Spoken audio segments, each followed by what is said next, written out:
Star Wars Geek Girls.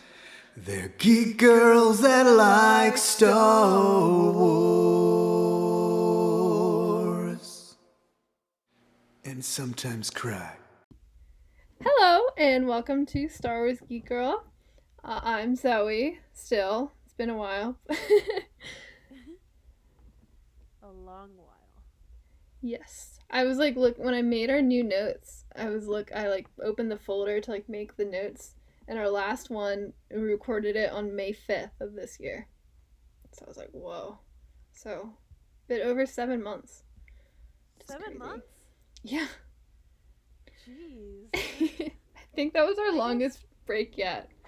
Yeah. Well, I guess it's just because at the time I was graduating and stuff. Or no, was it before that? May, did you graduate? August. August. Yeah. August. Dang. Well, cause I graduated and then I was working all the time, and then I was working and then the strike happened in May, so you couldn't really you can kind of podcast about some things, but you don't really read the books that much. No.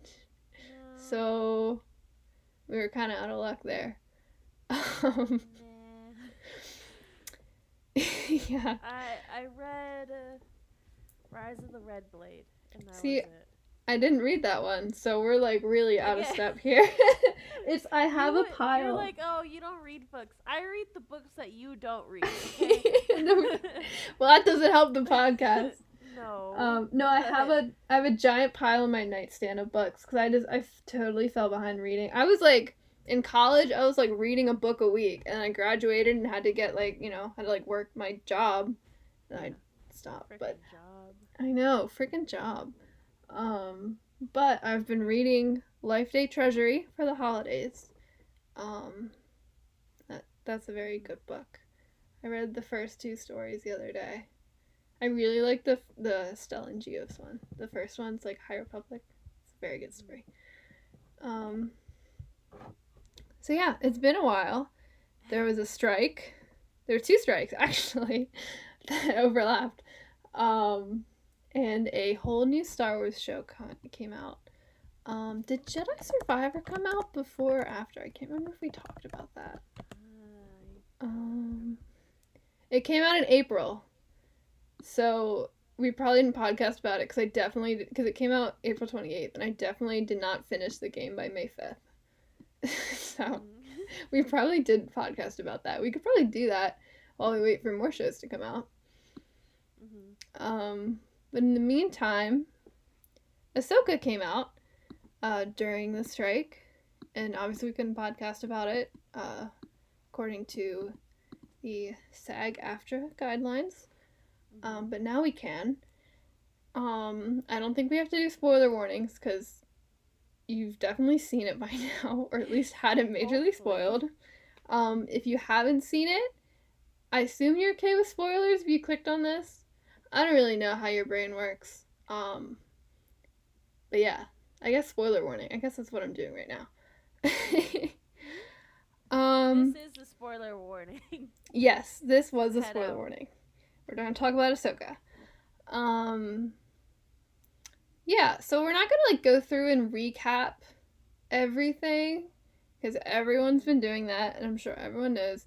But because we're just gonna talk about the show generally, a nice little reminisce on it. I actually haven't rewatched it recently, so this is going off of memory. Yeah. So yeah, Ahsoka. So what are your general thoughts about the series as a whole? General thoughts, I liked it. It's pretty good.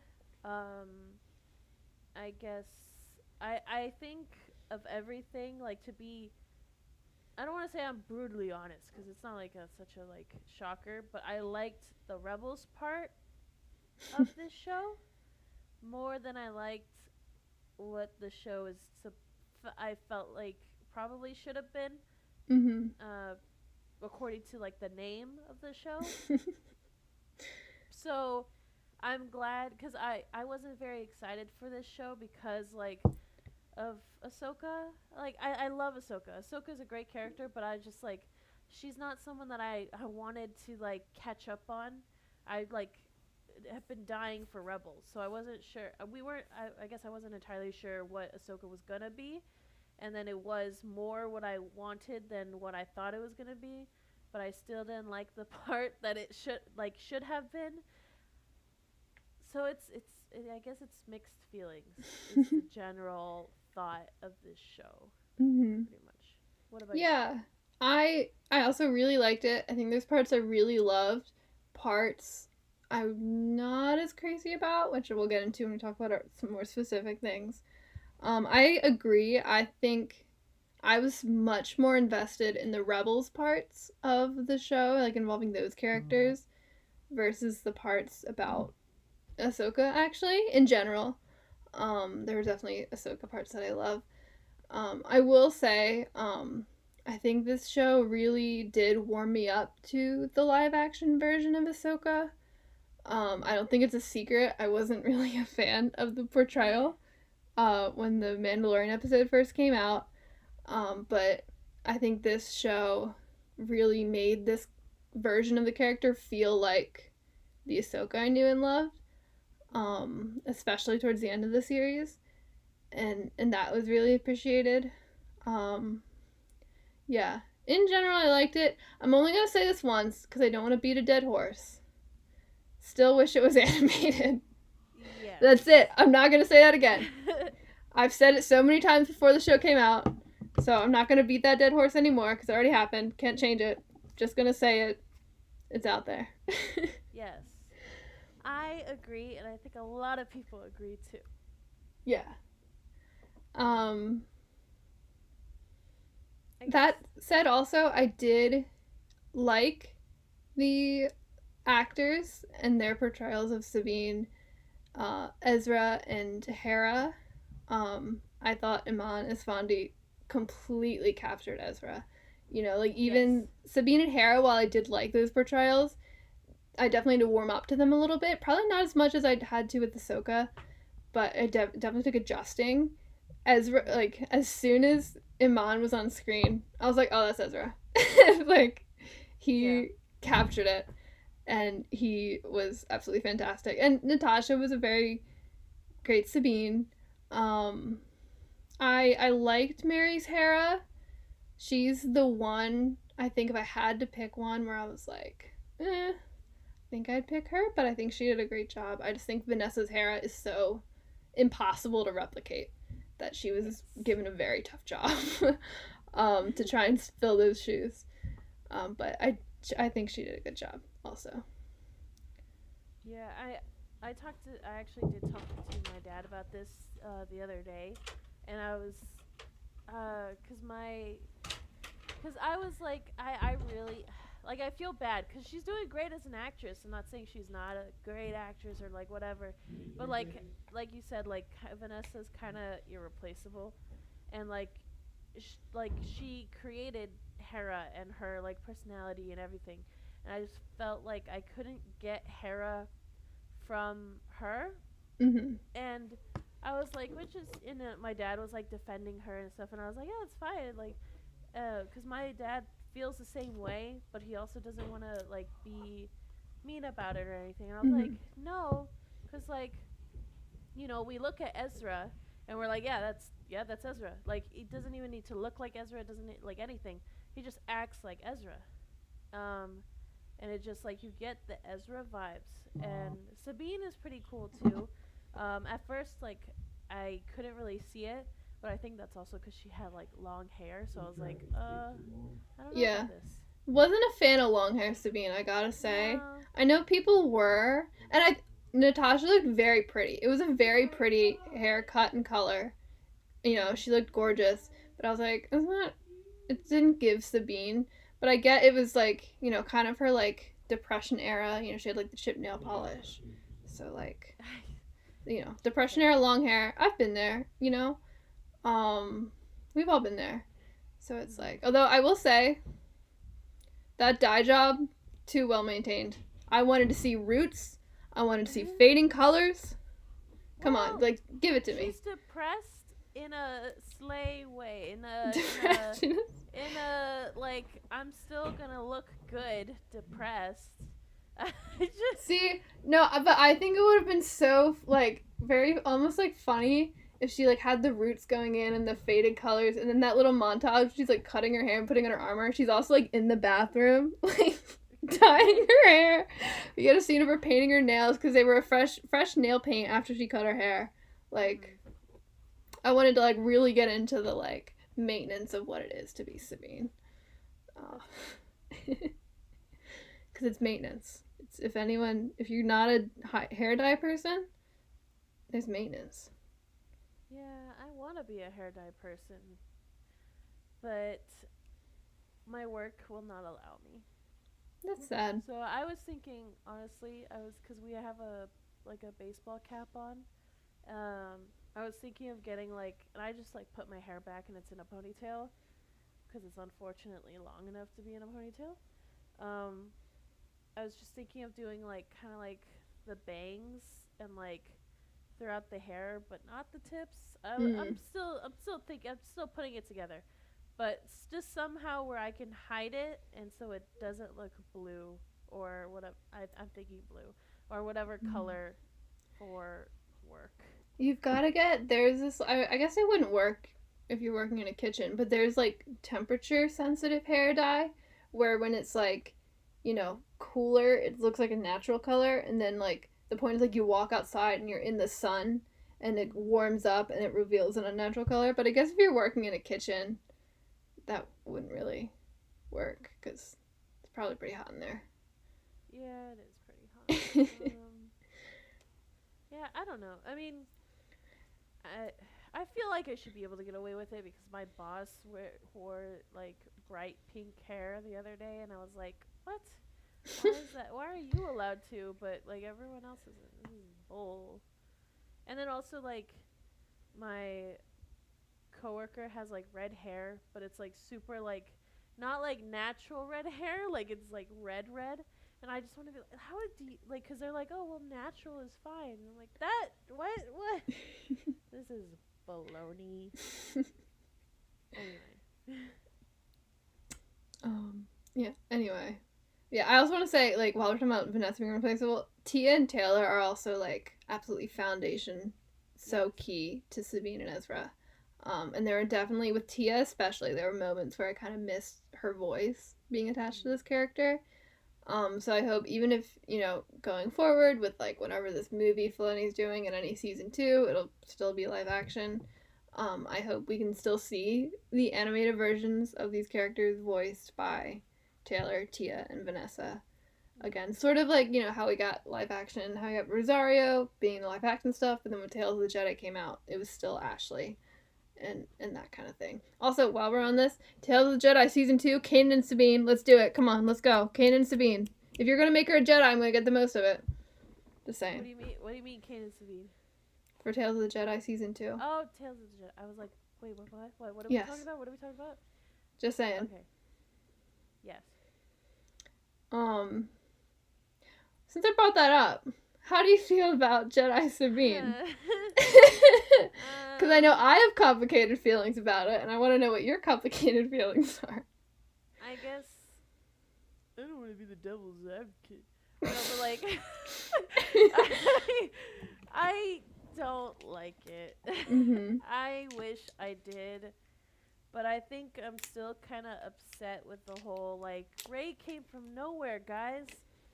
Just kidding. Rey is the main character and was birthed from this super famous villain.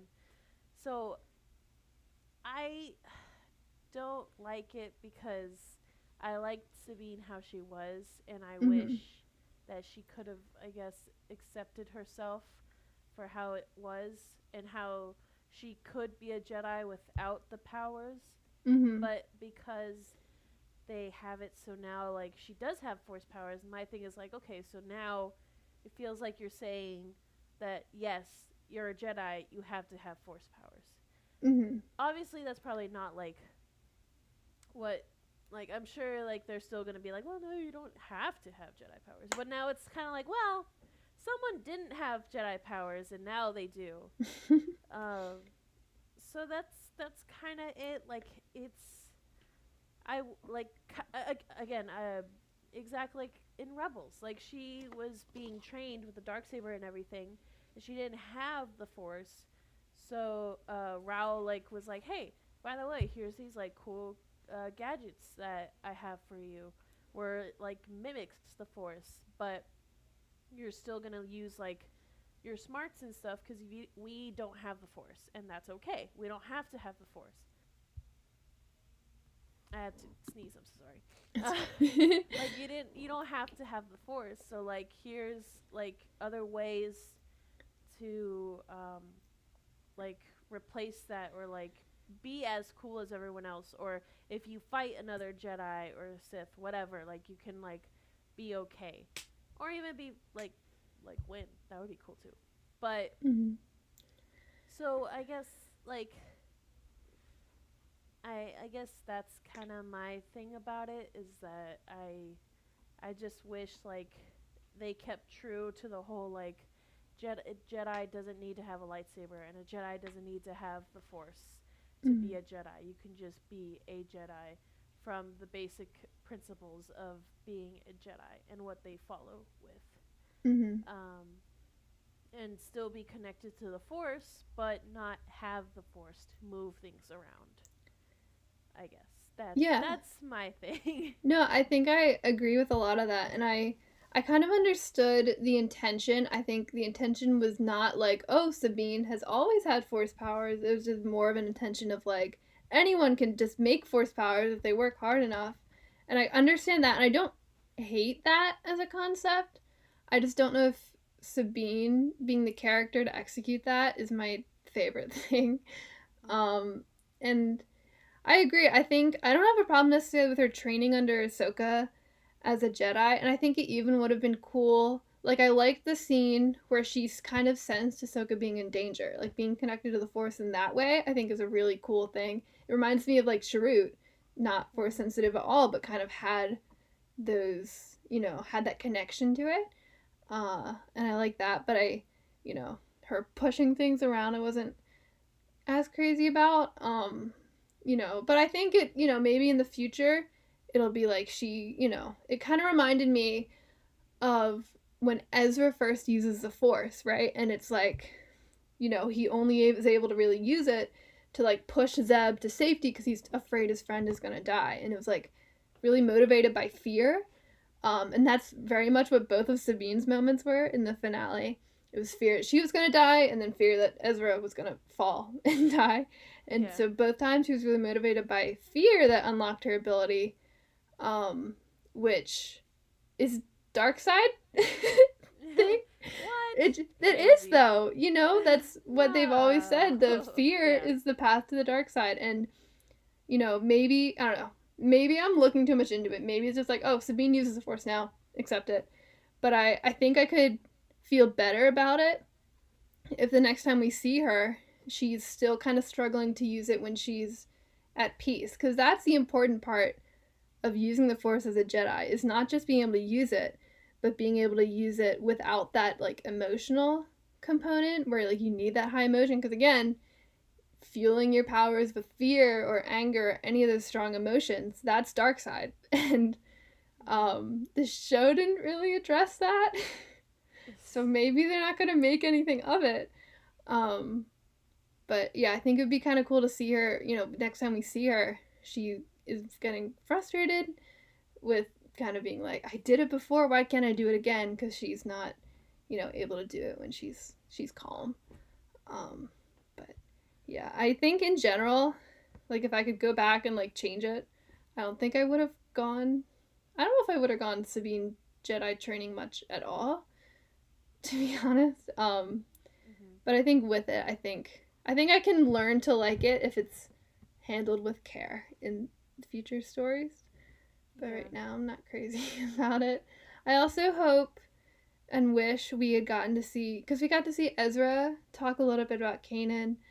And we saw some of his connections with Jason. But Sabine was also very close to Kanan, and if you just watched Ahsoka and not Rebels, you wouldn't really know that. And so I think Sabine getting to talk about Kanan or even talk to Kanan in some way, I think that would also help me feel better about it, because she knew him really well, and he was a Jedi, and like that has to be coloring her feelings about this, about what it means to be a Jedi. Like Kanan probably defined so much of that for her, and I hope we get to see that acknowledged, because there were times where Kanan was as much Sabine's teacher as he was Ezra's, and I think it does a disservice to all the characters if that's not really mentioned. Yes, I agree. I also just want to see Kanan. Yes. I think it would be funny if they brought in, like Freddie Prinze Jr. Just like they don't give him long hair; they just kind of put him in the costume. And It's he's just like, Sabine, it's okay, chill out. Like, don't worry about it. Yeah. Or they just bring in my dad. I don't know. Just saying. Yeah, but yeah, I'm still not crazy about Jedi Sabine, but I think depending on how it's handled in the future, it can be handled better. It can make me like it more. Because I also think one of the problems I had also with this first season of Ahsoka was that in exchange for kind of developing this new Jedi version of Sabine for us, we kind of lost some of the other elements of her character that we grew to love from Rebels. Like we saw her art around her, but we never saw her make art. If someone just watched Ahsoka, they wouldn't even know Sabine is a great pilot. They wouldn't know she's an explosive expert. They wouldn't know she's a great mechanic. Like, they wouldn't really know any of those things. If it wasn't for the helmet, they probably wouldn't even know she's a Mandalorian. So, like, getting to, I hope now that they've kind of established this Jedi thing for us and, like, how it caught us up on that history from the end of Rebels to now, I hope that, like, now that they've established that, we can get to see those other parts of Sabine, because she is such a unique and rich character, and I think it would be such a shame for her to lose that in exchange for being another Jedi. You know what I mean? Mm-hmm. Yes, it was just kind of. This was kind of a thing, like when the trailer came out for Ahsoka, we were like, wait, does he have? Are they gonna give her force powers? Did she almost have force powers? Especially, I thought about it when there was what was it? That one scene where her and Shin are fighting for like the second time. They're in the woods, and like she tries to force push. And, like, I thought I heard, like, tiny bit of force, like, music. Mm-hmm. Like, did you hear that, too? Because I heard it, but I can't tell if they put that there because she, like, maybe, like, nudged her a little bit or because... See, to me, it was, like, more of a fake out. Mm-hmm. I think she kind of did that, and I think Shin kind of moved, like, to brace herself and expect it, but that Sabine didn't actually use it at all at that point. That was my interpretation of it anyway. I heard a little tiny bit of sprinkle, but I don't know. I'm crazy. I don't know. But, like, and that's, like, a scene I really liked, is, like, that little fake out where Sabine just uses a gauntlet. Like, I don't know. Like, that's more of what I want to see. I don't really want to see Sabine actually using the Force. I think she was such a cool character already. And that was, like, the other thing. And my dad even said this when we were watching, like, the early episodes. Was, like... And, you can say she's out of practice, but, like... Rebel Sabine wouldn't have lost any of those fights. I'm just saying. Well, like, because my dad said, like... In Rebels, like, when Sabine showed up, they won. Pretty much every time. Like, that's just how it went. And I don't know. They kind of did nerf her, which kind of sucks. Yeah. Damn devs. Yeah. But yeah, I don't know. I don't think she had a bad arc either. To me, it felt more like they were like, oh, we need to give Ahsoka a Padawan. Let's make Sabine her Padawan, versus like thinking about Sabine's arc first. Like Sabine's arc was more about Ahsoka than it was Sabine herself. Is what it felt like to me. Yeah. And also, like, there was just a bunch of stuff that they were like, yeah, well, we tried to, like, be Padawan and Master, and it didn't work. And so I'm kind of interested to see that, but also I know that it's going to go kind of how it went with Kanan, where, like, Sabine's, like, or maybe it's completely different from Kanan, because, you know, at first Kanan didn't trust Sabine enough, and then did trust her to give her the dark saber, or I guess not trust. Trust is the wrong word. Um, and so I'm kind of curious on how it went with Ahsoka. And that's, Tales of the Jedi. Season 2. Sabine. Design. If you're gonna make her a Jedi, give me more Sabine content. That's my thought process. Yeah, well, and I think it's interesting too, because while part of it sounds like, it was Sabine, it was also like Ahsoka. Sabine went through that trauma of losing Mandalore and not being there for it. And Ahsoka, which I called it. Her mom died. Yes. Totally called it. Because my dad was like, "Oh, there's their hairpin," and I was like, "Oh, so she's dead." And my dad was like, "What? That's not what that means." And I was like, "Why else would she have her hairpin?" She was, and my dad was like, "Because her mom was nice." Like, no. Nuh-uh. Yeah. Anyway. Well, no, but I think it's interesting that Sabine went through that, and Ahsoka's response was to kind of give up on her, right, and leave her. Where I don't think Kanan would have done that. Hera clearly didn't do that. Yeah. Kanan never did that to Ezra when Ezra went through things, and I think that's a really interesting point of tension. That I think could be explored a little more. I don't know. I like Sabine with a lightsaber, though. That's cool. Yeah. I just thought that part, like you said, it's interesting because I can't understand how Ahsoka was able to give up on her so easily when, with the whole thing with her and Anakin. Like, never gave up on Anakin. Still, because I can't, with the whole episode with Anakin later, I just think it's interesting that, like, she just kind of abandoned Sabine. And obviously Sabine had every right to be so upset about it. Yeah, well, and I think a part of that too was definitely like Ahsoka being very scared about Anakin's transformation into Vader, and how she, felt like she didn't see that coming, and like, trying to looking back and kind of seeing where she could have seen the signs. Like we saw those fears in Ahsoka in The Mandalorian and the Book of Boba Fett with Grogu. So I think it makes sense for Ahsoka's character at this point to have done that. But yeah, it still sucks. But yeah. On other news, we found Ezra on my birthday. So thanks, Filoni. That was a real one. I cried a lot. Birthday Ezra. Yeah, my birthday Ezra. Yeah. Well, I think I said it earlier, with everything Ezra was amazing though. He was fantastic. And I didn't see anything about who the actor was because I didn't want to know.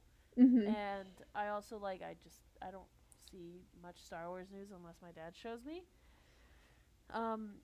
So I didn't want to see anything. I was like, I don't want to know what he looks like. Like, cause either it's gonna be really bad and I'm gonna be upset, or it's gonna be like great and I'm gonna cry. I don't know. We're gonna see. And so, yeah, I mean, he's perfect. Yeah. The eyes are a little scary, but like he's perfect. Yes. I mean, you know what? They were committed to the accuracy, so I give them that. Yeah. Yeah.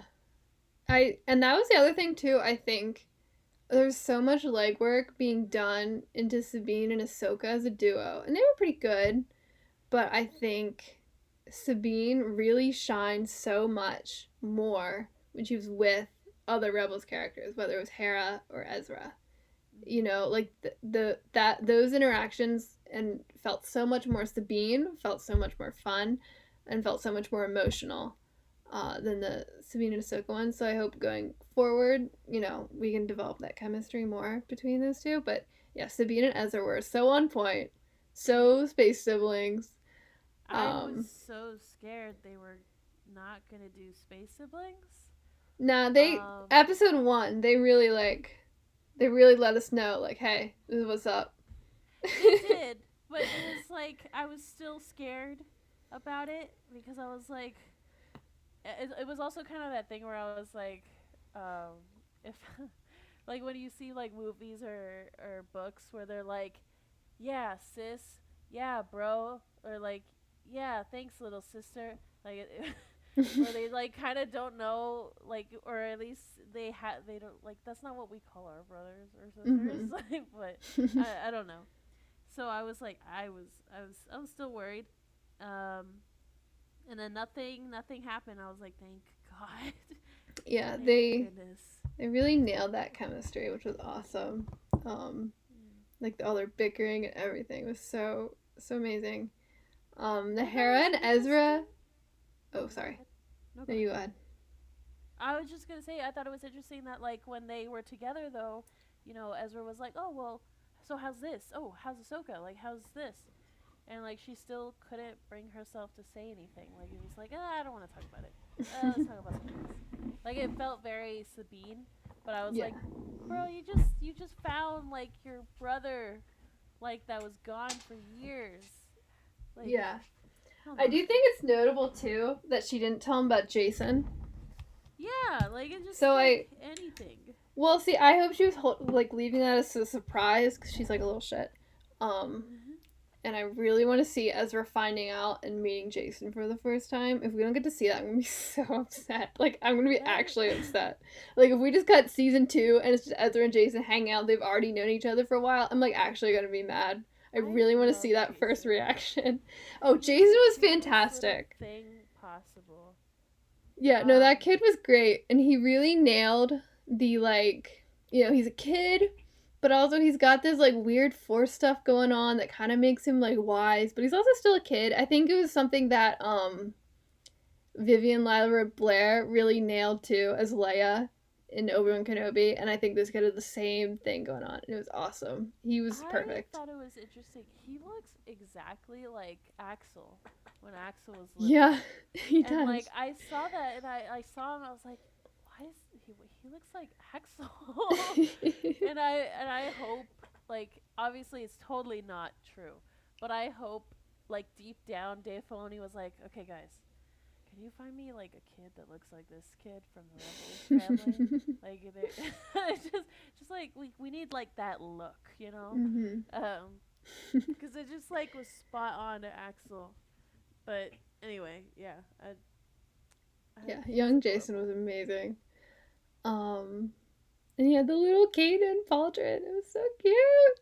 I need to see his ears. I know. Does he have the pointy ears or not?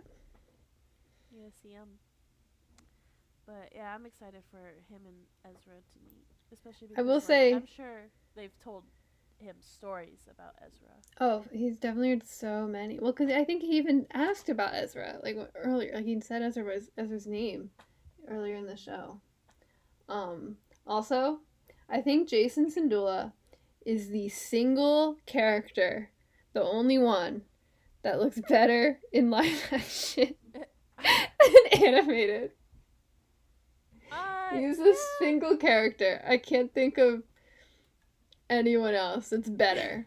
Equal, maybe. But better, he's the only one. He is. Because Rebels Ezra is definitely like 5 years oldish. Like that particular scene, like obviously the epilogue with Sabine is now at Mandalorian time, but that specific scene with Jason in the epilogue, that's definitely like right after Return of the Jedi. Because that is not a 10-year-old child. No way. Yeah, that's true. There's something else. Yeah, I loved Jason. I loved So Jason. cute. I loved So his adorable. relationship with Chopper. That was everything I wanted I out of the wish I Jason Chopper saw. relationship. I wish we had more of it because it was so cute. I wish I saw anything of like him and Sabine.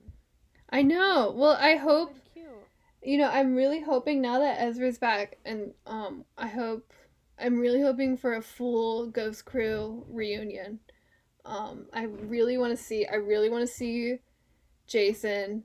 If he doesn't say Uncle Zeb to Zeb, I'm gonna like beat someone up.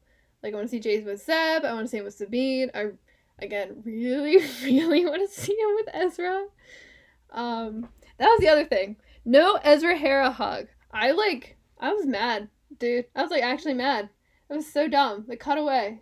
I know it's probably because Ezra and Hera didn't actually like film together in person, but I was so mad. They cut away from the hug. I was waiting for that hug all season. That's all I wanted. Ahsoka got to hug him. Ahsoka got to hug him and not Hera. Like, come on. Come on. Yeah. I was so mad. But now they can group hug when they're all back together. Where's Zeb? I know. I miss him. But like they didn't. I mean, I'm sure they'll like meet up later and stuff, and it'll be fine. But I'm like, dude, what the heck? Yeah, that was the like downside of being mostly invested in the rebel side of a show called Ahsoka. Like, yeah. Ahsoka's going like doing her stuff. Where's Zeb? You know, why is Hera not talking to Sabine? I was like, Ahsoka, yeah, you can do your thing, but like, where are my rebels? Why are they scattered? I know. But you know what? The longer they're apart, the better the reunion's gonna be. That's what I'm telling myself. Because you know when we finally get that reunion, it's gonna be top notch. I'm very excited, and I hope they let Zeb hug, because I feel like Zeb has to give really good hugs, and I know it's probably harder because he's CGI and they're all people, but I still want to see Zeb hugs. Yes. If we can't have Zeb hugs in live action, then just animate it, bro. That's all I'm saying.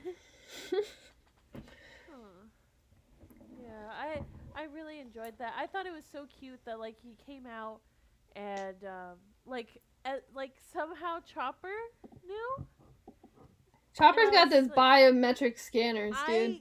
I don't even know. I was like, what Chopper's like, as much as we joke, like Chopper is like a dog and blah blah blah blah blah blah whatever, like cat chihuahua thing, like I can he like kind of sensed it, and it was kind of I love it. I'm not complaining about it, but I'm like a little confused, and I was just like, interesting. I don't know how you knew, but that's cute, and I enjoy it, and I approve. No, everything about the Hera and Ezra reunion was perfect until they didn't let them hug. Yeah. That made me mad. I was so mad. That's gonna be the beginning of the second season. Dude, if we don't Last Jedi this thing, yeah, I'm gonna fight people. Yeah. What else? What were your thoughts on like Shin and what's Balin. Shin was fun. I liked her a lot. I really liked the dichotomy with Sabine that she had, especially with the end of the series with Balin like kind of abandoning her, obviously in different circumstances. And how that I think can help her connect to Sabine in the future. I think she and Sabine kind of have something going on, just saying. But yeah, they held hands once. They had something going on. Yeah, I thought Shin was really cool. She was very quiet and like kind of weird, but like in a cool way. And I'm definitely excited to see kind of where her story goes. I think I would definitely love to see her kind of team up, maybe like a redemption kind of thing for her. I think that's really cool. Balin, I liked Balin, and every time he was on screen, he definitely kind of stole focus. He was really cool. And he had this air about him of like, yeah, this is like a Jedi kind of turned mercenary kind of guy. Like, this almost regal sense to him. I just I think he should have been explored a little bit more. I think I saw a tweet that kind of explained it best, where he seems like someone who's just waiting to monologue, but no one will ask him the questions to start his monologue, and it's just really frustrating because he has it in him and he just wants to talk, but no one's asking him the questions. That's fair.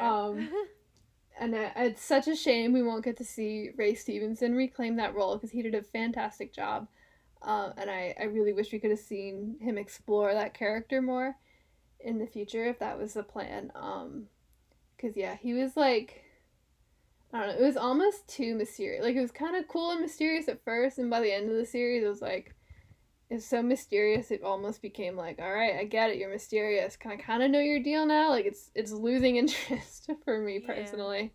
There's a lot of questions that they left for season 2 that I hope that they touch on next season. Yes, especially with that duo. Yeah. So if we get a season 2, because I do think, and I don't know if I've said this on the podcast before, but I am growing tired, not just for Star Wars, but just TV in general. I'm growing very tired of the 8 episode season. We used to be a real country with 22 episodes. Real country. This is America. We need 30 episodes for each season. Well, no, but I just, I think and I think it works for some shows. I think The Mandalorian worked really well as an 8 episode show. I think Obi-Wan Kenobi worked really well as a 6 episode show. Where I think Ahsoka, there's so much going on. I think it really could have benefited from another at least 2 episodes. But cuts. Yeah. Well, I don't know if it's even budget. It's just, I don't know what it was. But I don't know what you're talking about. They don't got enough money. What? That's crazy. But there were a lot of unanswered questions, and season 2 technically hasn't been confirmed. Hopefully we get it, or at least get a continuation of the story in some way. We're actually gonna get an animated season 2. Hey, don't make me don't make me too excited, because that would be the ideal situation, to be honest. So we do a huge petition. Yeah. Remember when there was that one weird thing that the people didn't like Ray, and so they created this giant what was it? It was this giant paper. We read it while we met each other, and we were at the pool doing a podcast. Oh, wasn't it the petition to decanonize the sequels or something? Or decanonize it might have been just The Last Jedi, actually. So, and they were we're gonna make our own, and I know. And then see, we got 1,000 signatures. You have to listen to us. And it's dude, you know how many people went to see The Last Jedi? 1,000 is nothing. Yeah, that was fun. Or they were sending money, but it didn't ask for your card, so they were we raised all this money, but they didn't get people's card. That was interesting. That was fun, but I don't know why I thought of that. Sorry. But anyway. Oh gosh, I'm trying to think if I have more Ahsoka thoughts. I feel we've been talking oyster people. Oh yes, they were adorable. The people that I guess. Yeah, I think there's been so much. Yeah, there's been so much speculation for so many years about what Ezra's doing. It's is he teamed up with Thrawn? What's he doing? And then it was you know what? It makes sense that he found a bunch of little hermit crab people and made friends with them. That is the most Ezra solution possible. I wish he explained what a day in his life was while he was there with Steve. He'd be so this is what I do every day. This is what I'm working on. Well, the intro to, the first scenes of Rey and Luke in The Last Jedi?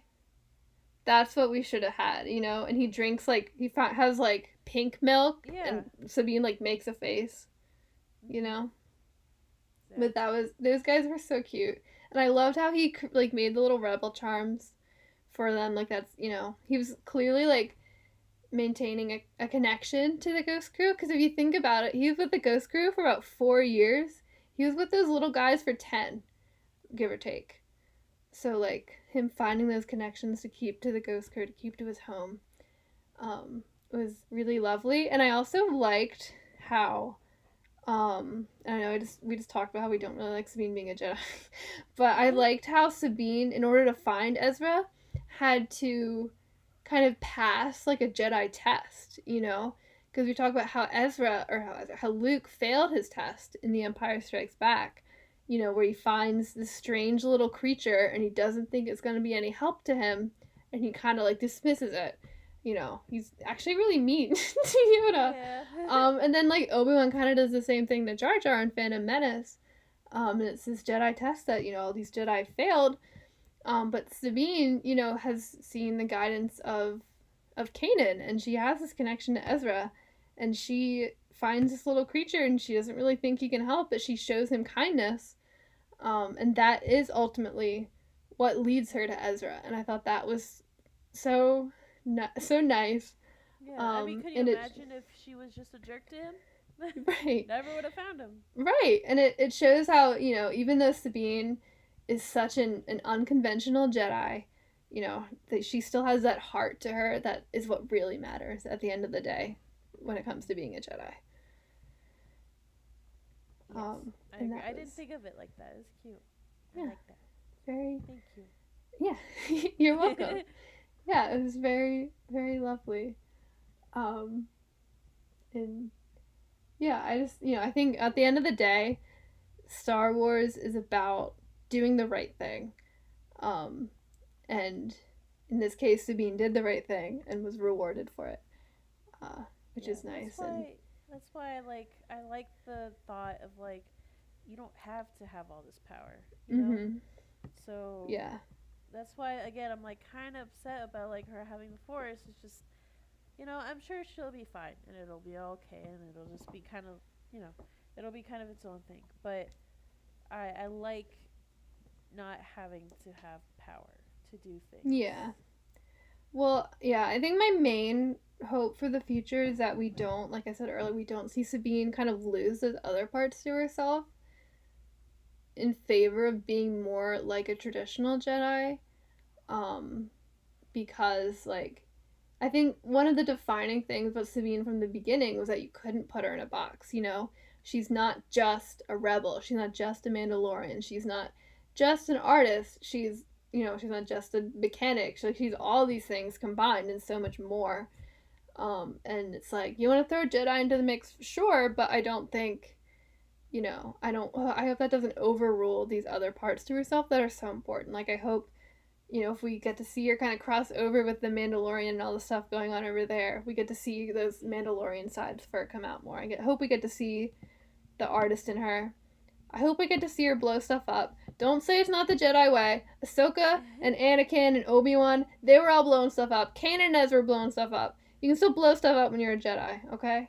You can do a lot of things as a Jedi, but people are like, well, that's not Jedi. Like, does it matter? Yeah. I don't see you being a Jedi. Don't talk. Yeah. I think Sabine being a very non-traditional Jedi is awesome. I just hope she gets to keep those other parts to herself as well. Like, I did like how they made a point to show her picking up her helmet at the end of the show. Because to me, and again, I'm all for reading too much into stuff. I do it all the time. I've done it so many times in this podcast alone. But to me, that was kind of a sign of, like, she's not giving up the Mandalorian side of her in favor of her lightsaber. She didn't leave it. She looked at it and made sure to grab it before she left. Also, she did not wear her helmet enough, okay? That was such a beautiful helmet. It got knocked off, like, all the time. I think I was actually getting annoyed. I, like, turned to my dad in the last episode when it got knocked off, and I was like, you gotta be kidding me. Like, girl, put your helmet on.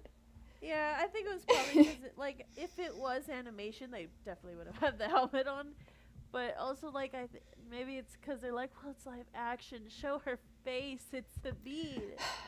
I don't know. Put that helmet on, girl. I mean, I love her face, love her hair, But, like, that's such a beautiful helmet. It deserved more respect.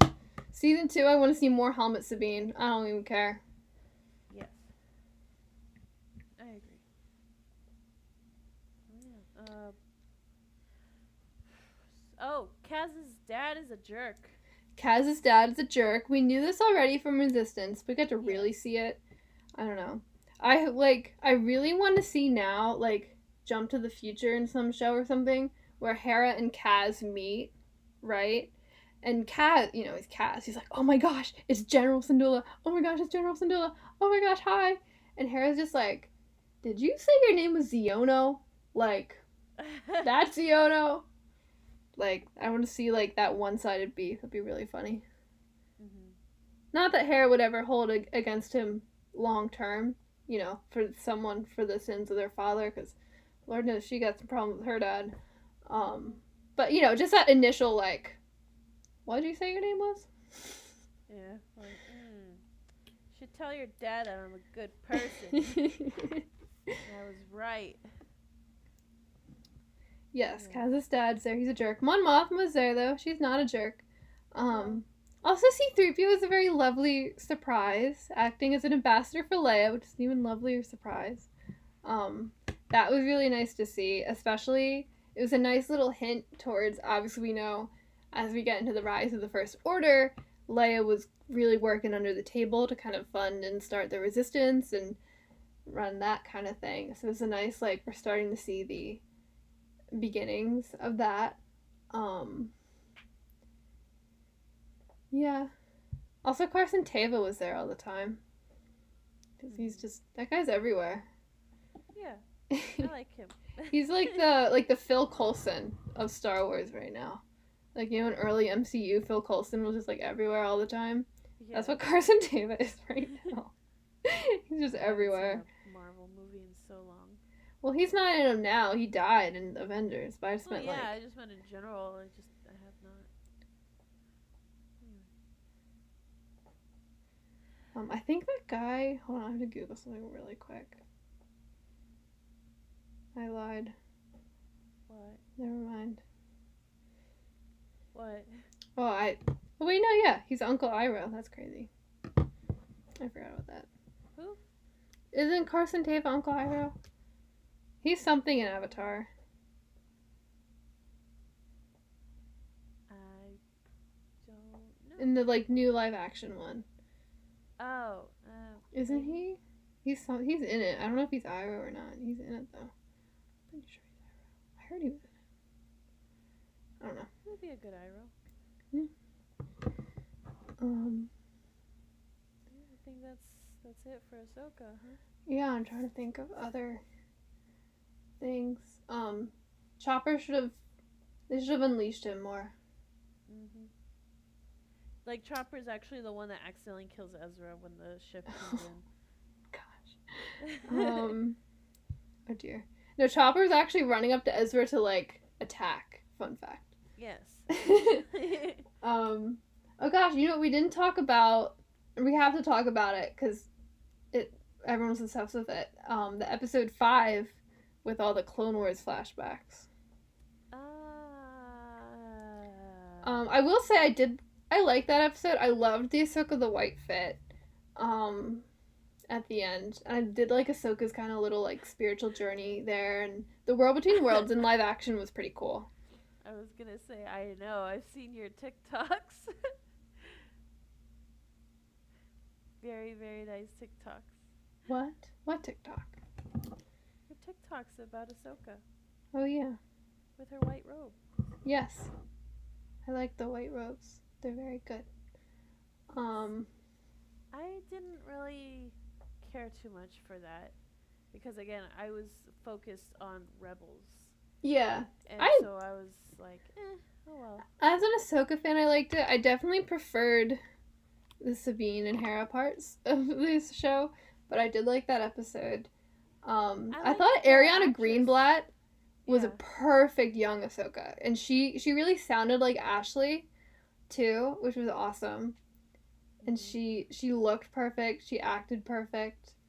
The costumes were good. Another person to do like when she was on Mandalore. Oh, Siege of Mandalore, yeah. Because like I was just like, oh, you're still Yeah. little baby. Yeah, I kind of get that because she definitely should have looked a little older, but also Ariana was so perfect. Yes. I So like like couldn't I'm even not argue. mad at it, but I was like, oh, this little baby in Mandalore. Yeah. Although she was only like 17 or 18 Mm-hmm. for Siege of Mandalore, so she found terribly far off. Yeah. She was probably what, like 14, 15 when they filmed that. Yeah, she was perfect. I liked seeing the bits of Teth and Ryloth and obviously Mandalore were cool. And I liked, anytime we can get Hayden, it's awesome. And again, him in Clone Wars armor was sick. Yeah, and that was a fun episode. I liked it a lot. Although I think it's interesting how everyone was like, "Oh my gosh, we should get a live action Clone Wars." I'm like, why? No, we have 7 seasons of animated Clone Wars that are awesome. It was definitely cool to see the live action interpretations of characters like Rex and stuff. That's another thing. I hope we get to see some Tamura old Rex because that would be amazing. He could do it. 100% he could. But I don't want to see him like if we're doing like the timeline of this show, I don't want to see him like fight. He's like so old now. Like I want to see him in like a little old man sweater with like a tuque on his lap and he's like crocheting or something. Like I want to see like retired Rex. That's you fair. know, like Ahsoka comes to visit and he like, "Oh, I made some soup." Like I want to see that Rex. Senior citizen Rex. Like not just eating old like mushy food and just playing card games or something. He's got his prune juice, yeah. Playing sabacc. Yeah, because every single Star Wars character deserves a break, but every single clone trooper, I think it's bumped to the top of the list. Especially like if you make it through the original trilogy as a clone trooper, you deserve the nicest retirement anybody has ever had. Yeah. Like, you've done nothing but suffer since you were created in a test tube. You deserve everything. And rights. And rights. Rights, that would be cool. And right. Well, I trust Mon Mothma to carry Padme's vision on that for the New Republic. I guess. Right. I trust Mothma. Well, because we know Padme wrote all the bills to do that. She just didn't get to do them because she died. Dead. D-E-D. Yeah. Other than that episode was good. I was just so focused on catching up with Sabine and like figuring out what's gonna happen there that I was like, okay, I get it. All right, let's keep going. Yeah, because she wasn't in that one at all. Although I really liked the Hera and Jason stuff in that episode. Yes, that was I did amazing. like that.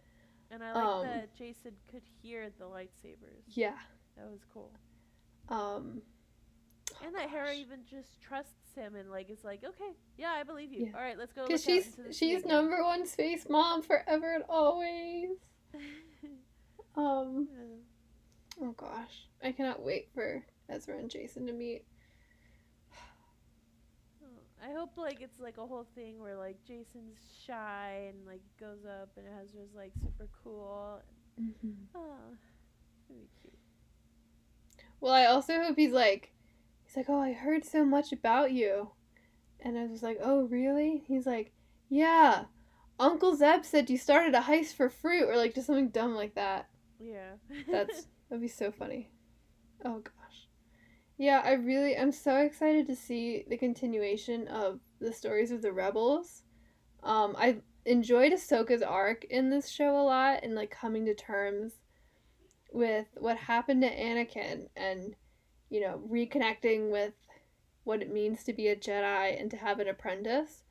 But now that she kind of had that arc, I'm like, okay, rebels, like give me all the rebels. Yeah. Like, and so if it's not in an Ahsoka season 2, if it's in a movie, if it's in an animated show, or a movie, or an animated show, or an animated show, I'm so excited to see the continuation of these characters' stories after so long. Yes. There's, yeah. Season 2, it's renamed to The Rebels. Yeah. Hey. Not so bad. I just want them to reunite. All of them.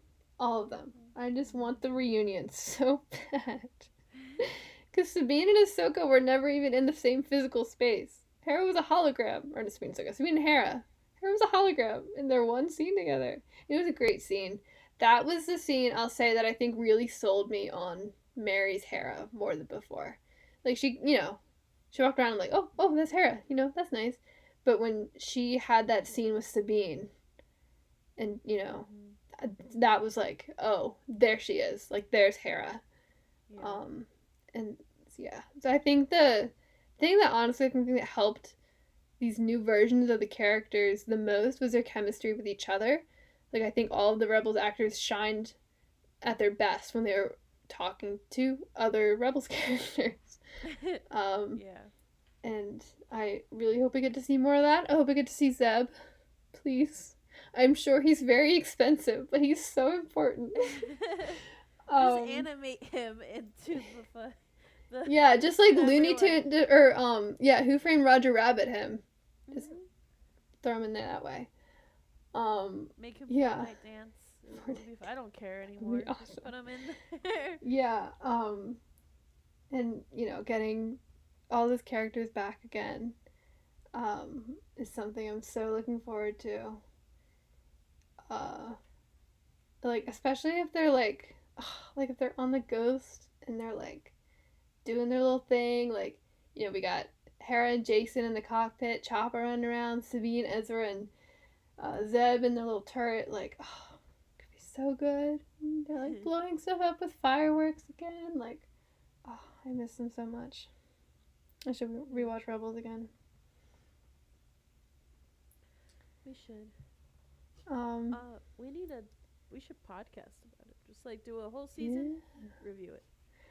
Yeah. Oh, one thing we also didn't mention, because that's a good note to like get onto the news and stuff that I wrote down here. One, because I feel like we've covered Ahsoka really well, but one thing, Hu Yang was awesome. He was awesome. I always liked him in this episode of Clone Wars, but when they brought him back for Ahsoka, I was like, it's an interesting choice. Like he's a particular character to pick out. But he worked really well. I really wanted to meet 3PO also. I think that would be like a vibe. But I really liked his dynamic with Sabine and Ahsoka. And he was so much fun. And also like he really was key to a lot of very emotional moments, especially like I think in some ways he sold me more on the Sabine and Ahsoka dynamic than Sabine and Ahsoka did sometimes. Like when he's like, oh, stick together, and then they don't, and like when he was holding Sabine's helmet and Hera walks up and he's just like, they never listen. Like that was so sad, and it was such a great emotional beat. And yeah, he was really fantastic. And I was gonna say something else, and I forgot. Oh, and just in general, I just think he's such an interesting character. Like, what does it mean to be a droid that's thousands and thousands of years old, has seen, masters and apprentices and children and adults come and go? Like, that's such an interesting thing to explore. And maybe when we're stuck on Peridia with Sabine and Ahsoka for a little bit, we'll get to do some more of that. That was all. Also, Gunji could still be alive. Just saying, we could have a little Wookiee Jedi friend. Hello, baby. He would probably look good in live action because it's a Wookiee. We know what they look like. Just saying. They look pretty good. And if he's alive, like, the other ones could be alive too, and like, we could have a whole little like, little thing. Just saying. I just want everyone to be happy.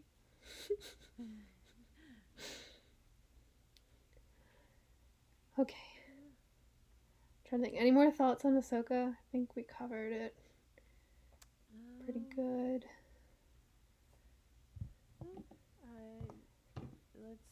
I feel like that's a pretty good summary for Mhm. it. We weren't too overly negative, so I say that's a win. Yeah.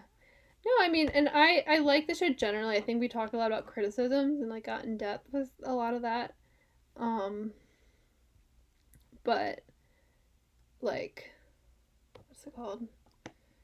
I think we also talked a lot about things we liked and a good mix.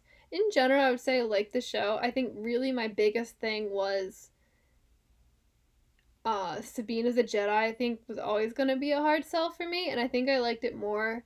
Like if you told me before the show Sabine's gonna be a Jedi, I would have probably been like, oh well, I'm not gonna like that. And I think the show made me like it more than I would have thought. I think there's still some legwork to be done for me to be really more sold on it. But I think I can like it. It's gonna take time and the right handling. I think I will not like it, but I don't make the decisions and I can't change it, so I just kind of have to accept it. Yeah. Well, I mean, I think also I don't know. Like if she's just like throwing around force powers all the time, it's like whatever. But if she's like maybe taking a little help from the force for a jump and then still using her gauntlets and like all that stuff, I think I could get more into it. It's just more of like, oh, she's gonna fight like a regular Jedi now? That's kind of lame. Like I want to see the lightsaber, the blaster, the gauntlets, like all the tech and gadgets. Also, give her jetpack back. What the heck? Totally could have used it to escape. Well, there's Could've like gone back for I Ahsoka, think in but, like you know. they're like concept art. She has it. Give it back. What? I miss it. She has such a cool jetpack, bro. Especially like if we're gonna cross over with Mando and she's gonna hang out with Din and Bo, give it back. She's Please. saving it. Gas Yeah. is expensive. That's true. Oh man. Yeah, I want the jetpack back. But yeah. I don't know. Yeah. I think the biggest thing for me in the future for Jedi Sabine is like I don't want her to be like a full Jedi. Like I'm a Jedi now. It's my whole thing. Like I want her to be like, oh yeah, I'm a Jedi, but I'm also Mandalorian and I'm an artist and I blow things up. Like all those things. I just don't want her to lose those other layers to her character just to make her a Jedi. We got so many Jedi, dude. Mm-hmm. Like, let Sabine be Sabine. Yes, I agree. Couldn't have agreed more.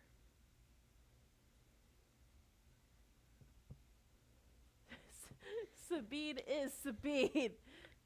Yeah, that's true. Okay. Now I feel like we've been like, oh yeah, we're done with Ahsoka like 3 times now, but I think we're done now. Yes. Yeah, so we can, just because I don't know if we're going to get to podcast again before the end of the year, because we are recording this on December 20th, so the odds are slim. We can go into some other... Christmas time. Yes, we can go into some other news we missed from during the strikes. For one, Young Jedi Adventures has been coming out. I don't know if you've been watching them. They're adorable. I still need to watch the most recent batch of them. I've been saving them for when I have time to like sit down and watch. They're very cute. All the ones I have seen. I'm really excited to watch the Life Day ones because I haven't seen them yet.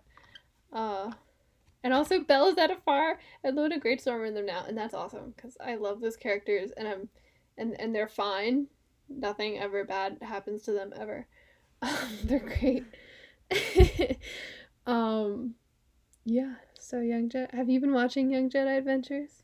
I watched a few episodes, but no, I haven't really been on Disney Plus since Ahsoka, and then like, I don't know. I guess I haven't because even though they're totally really good episodes, and my favorite one was so far was like when they're making soup together. And, like there's these creatures and like they eat all the soup. That one was very cute. But other than that, I haven't caught up on Young Jedi Adventures unless I go to my parents' house and my dad has me watch them. Yeah, there's so many cute ones. I really like the one with that like smuggler-ish kind of lady. She was really cool. Um, but yeah, they're so good. But honestly, my favorite thing about Young Jedi Adventures for me isn't even the show. It's I have a little cousin. He's oh gosh, is he 4? Gosh, I think he's 4. It's crazy. He was born like right before I left for college. I think he's like, oh gosh, that's so scary. But he is obsessed with it. He loves it. He loves nubs.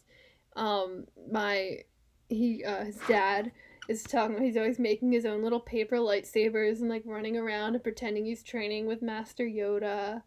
And he is loves nubs especially. We got him as a little set of like little Young Jedi Adventures like little figures, and he immediately I wasn't there for this because I was working, but it was at his birthday party.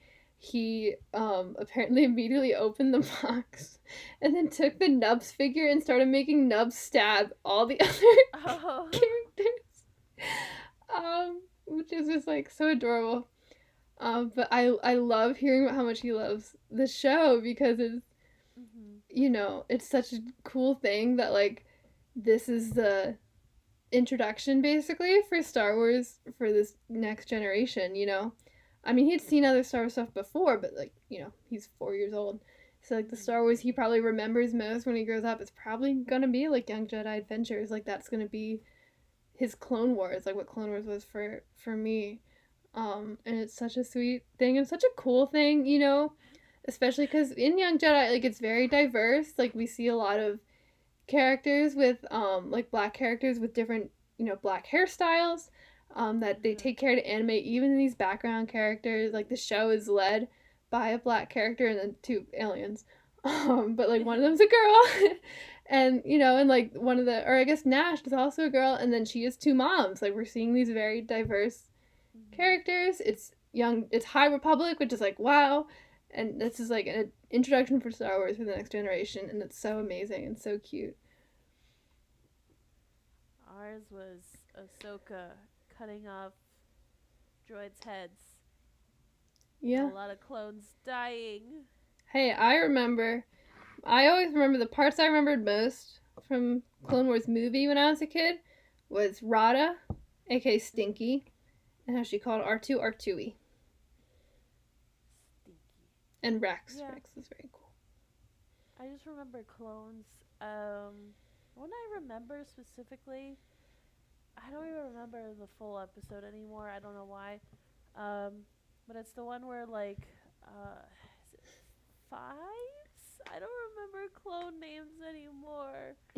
I haven't watched Clone Wars in so long. It just, but they get the blue hand on their armor because like people were dying and I don't know. I don't remember. There was like a giant worm.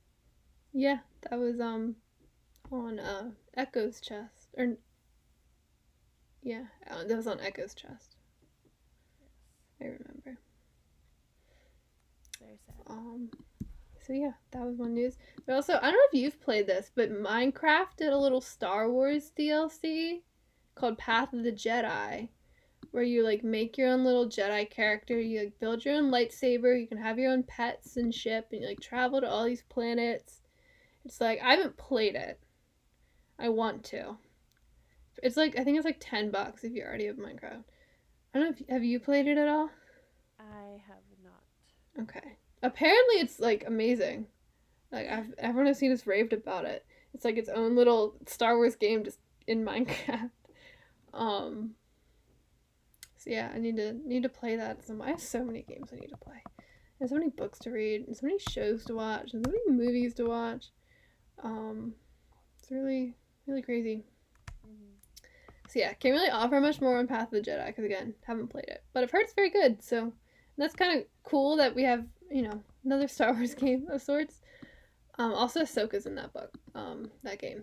And speaking of Ahsoka in games, while the strike was happening, Ahsoka got put into Fortnite. And that's awesome because now I can hit the gritty as Ahsoka after headshotting someone with a shotgun. And like, what more could I want in life?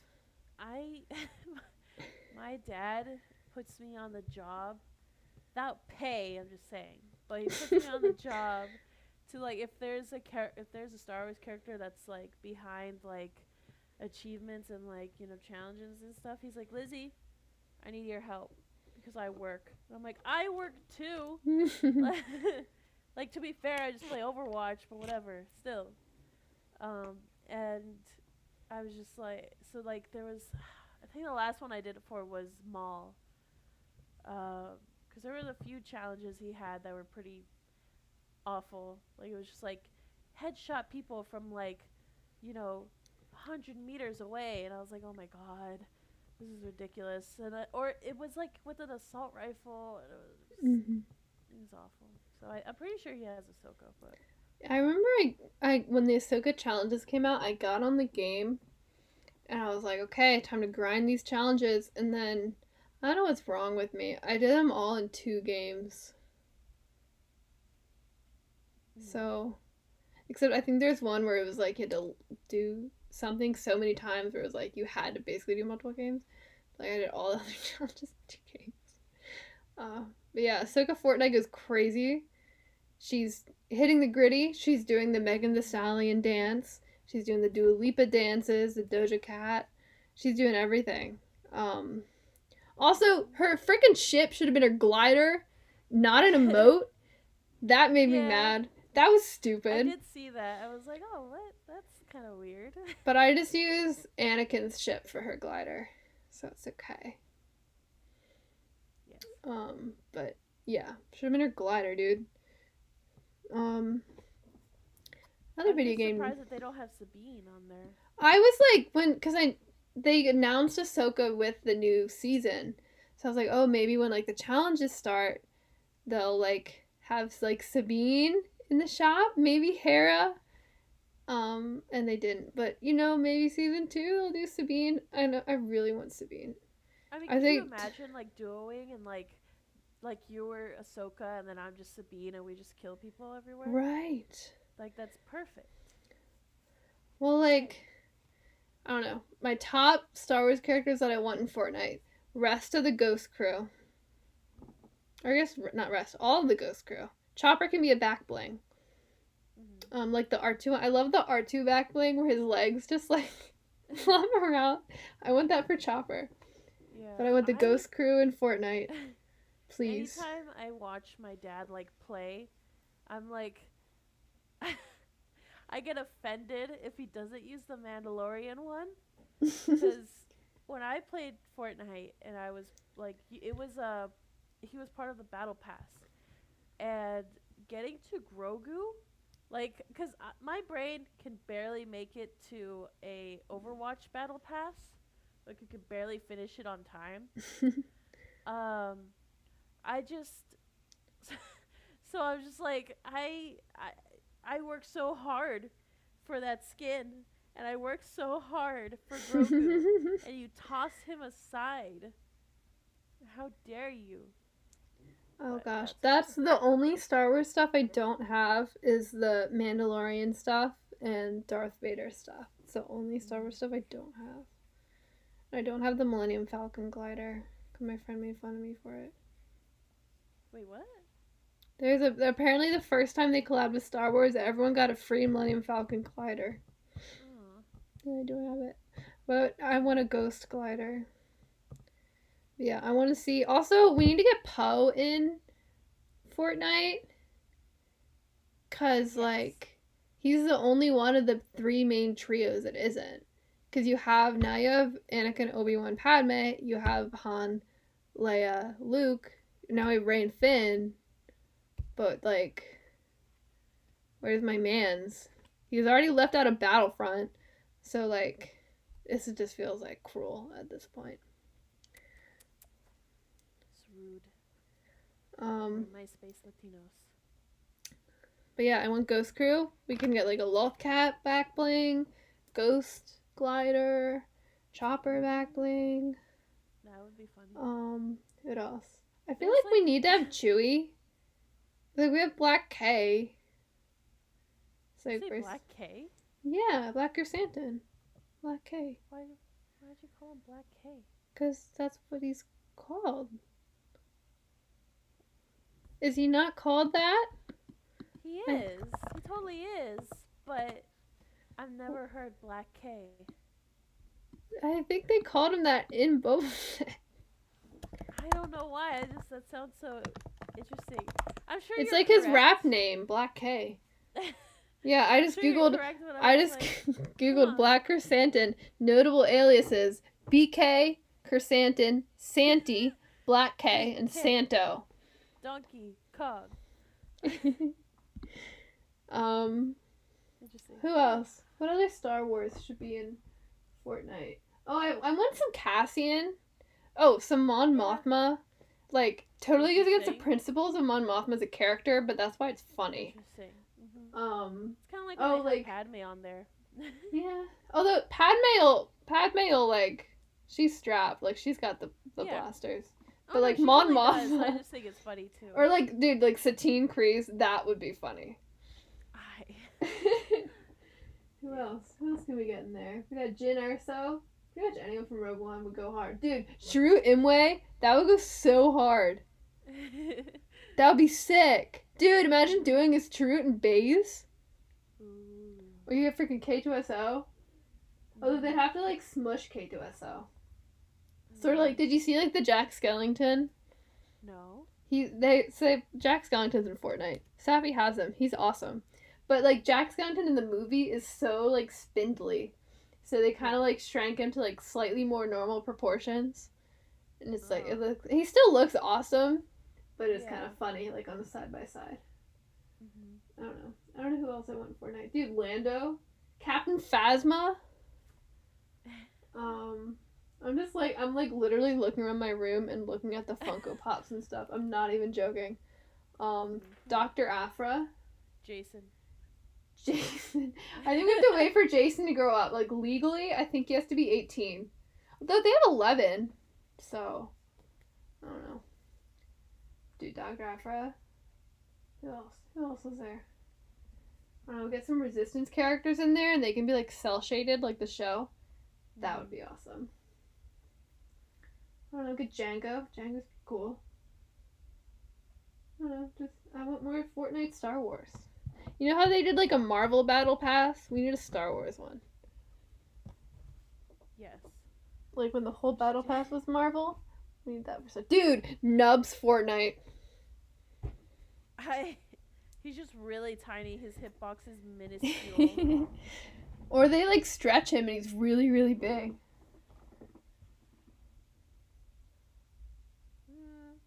He's all grown up. Yeah. I wonder if he's gonna be little forever or if he's gonna grow up to be like a Wookiee kind of size, or if he's gonna be like a regular person size. I don't know what. I don't think we've seen any other ones for his species, so like, I don't really know. Well, but yeah, but like, he's smaller than the other kids. Maybe he is just tiny. So like, I don't know what we got to see some like more of that species, so we kind of know. I want to know what grown up Nubs is gonna be like.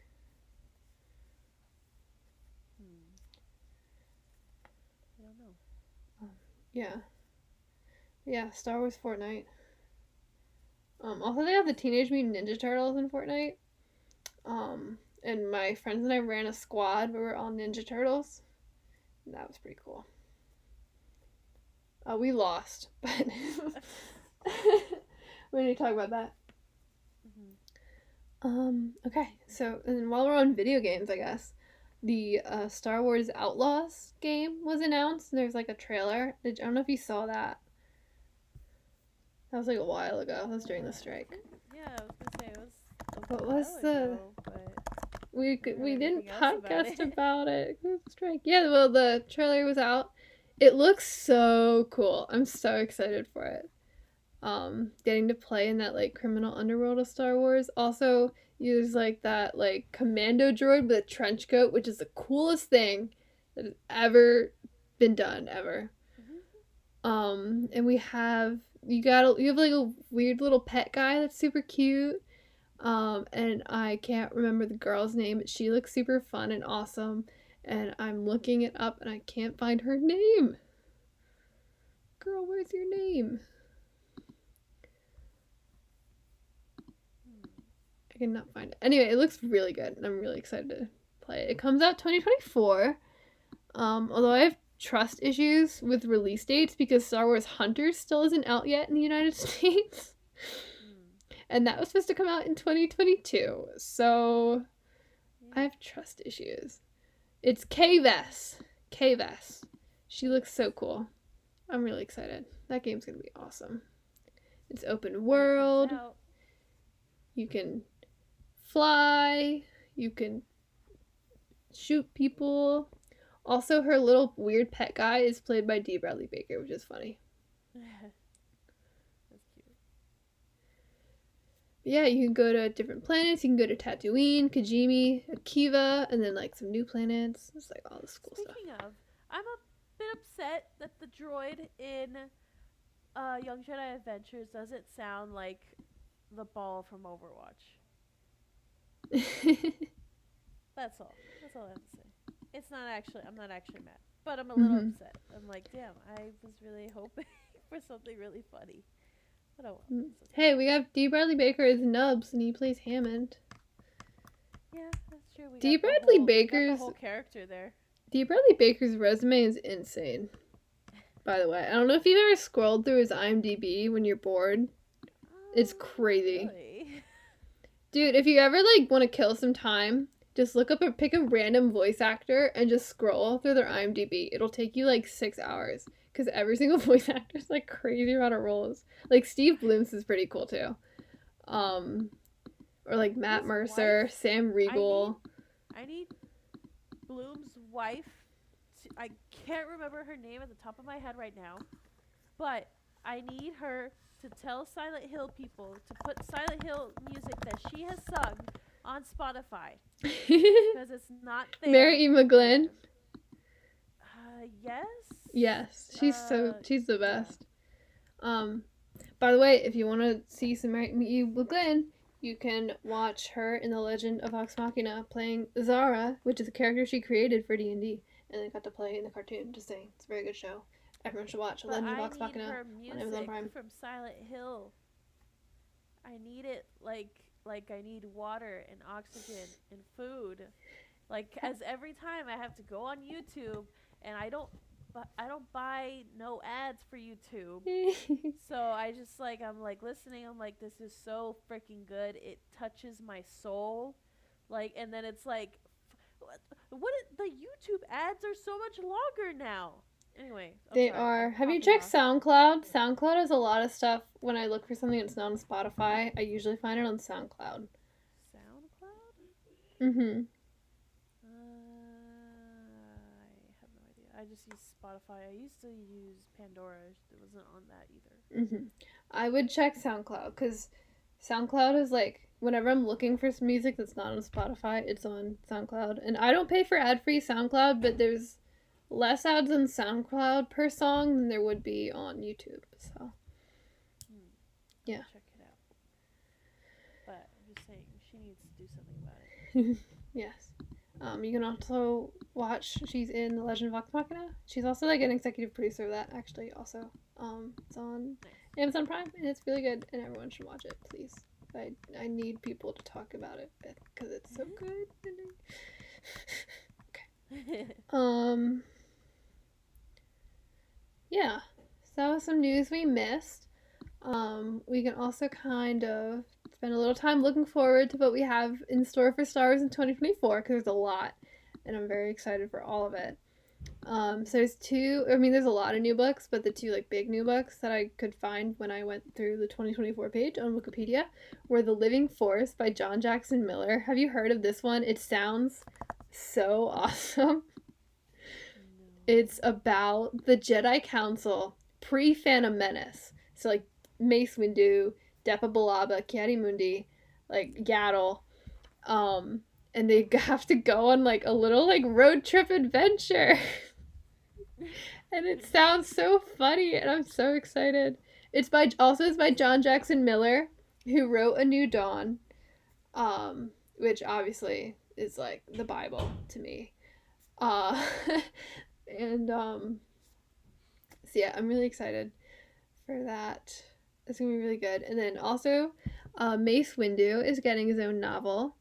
I broke the link on our notes, so that sucks. But it's called The Glass Abyss, which is a sick, sick title. It's by Stephen Barnes, who I don't think has written any other Star Wars, but I'm gonna Google that really quick. Oh, he's written some like EU stuff. But yeah, The Glass Abyss.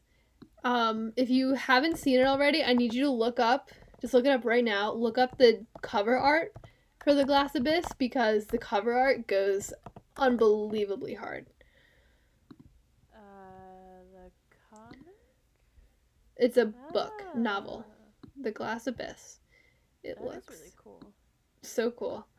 So yeah, we don't really have any information besides the fact It's giving bisexual Mace Windu, but it's really cool. yeah, we don't really have too much information besides the fact that it's about Mace Windu and it's about him kind of reeling from Qui-Gon's death and like that period between Phantom Menace and Attack of the Clones, which I feel like doesn't get explored enough considering it's a whole 10-year period and everyone's just kind of like, nothing happened for 10 years.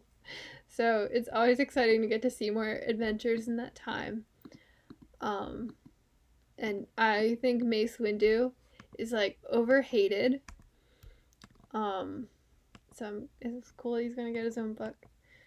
Because people are so mean to him. I mean, he's mean too, but people are also mean to him. And he's awesome. I'm excited. We also have Cover though. yeah, no, it's awesome. We also have new shows coming out in 2024. No movies, but some shows. It looks like, just based off of press release and stuff, it looks like Andor Season 2 might be off the list for 2024.